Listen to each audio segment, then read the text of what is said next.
విప్లవ వందనాలు.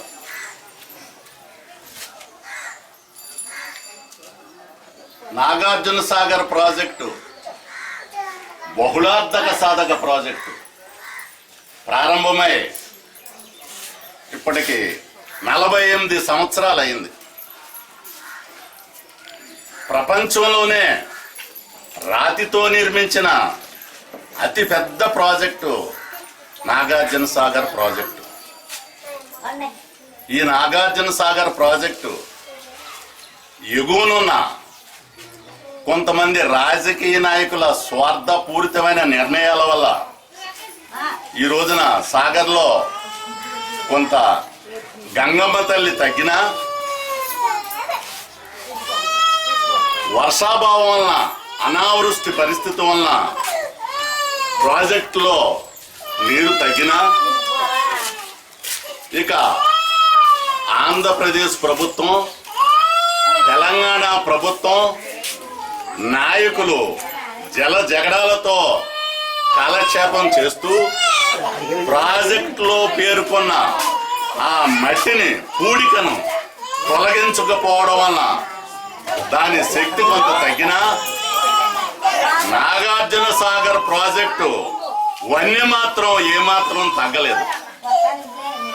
ఈ నాగార్జున సాగర్ ప్రాజెక్టు భారతీయ ఇంజనీర్ల మేధో సంపత్తితో మన శ్రమజీవులు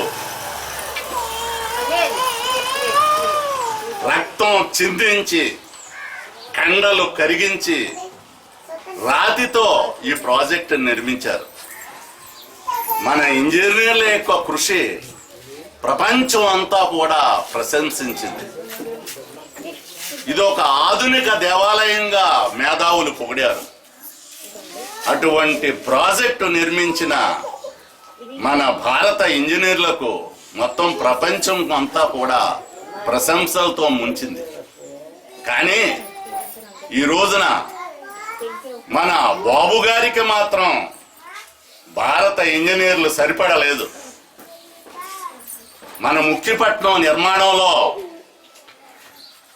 సింగపూరు ఇంజనీర్ల మోజులో పడిపోయారు. ఎందుచేతనంటే ప్రపంచీకరణ పుణికి పుచ్చుకున్నవారు మన చంద్రబాబు నాయుడు గారు. దీంట్లో ఉన్న చిదంబర రహస్యం ఏమిటో ప్రజలకే తెలుసు. కానీ ఈ విధంగా భారత ఇంజనీర్లను, భారత బోల్డర్లను ఈ విధంగా ఇది చేయడం అన్నది వాళ్ళని అవమానించడం కదా అని అడుగుతున్నాను. వాళ్ళ యొక్క మేధో సంపత్తిని తక్కువ చేయడం కాదా అని అడుగుతున్నాను. అందుచేత ఈ విషయమై ఈ స్వార్థపూరిత నిర్ణయానికి బాధ్యుడైన చంద్రబాబు నాయుడు గారు వెంటనే భారత ఇంజనీర్లకు క్షమార్పణ చెప్పాలని డిమాండ్ చేస్తున్నాను.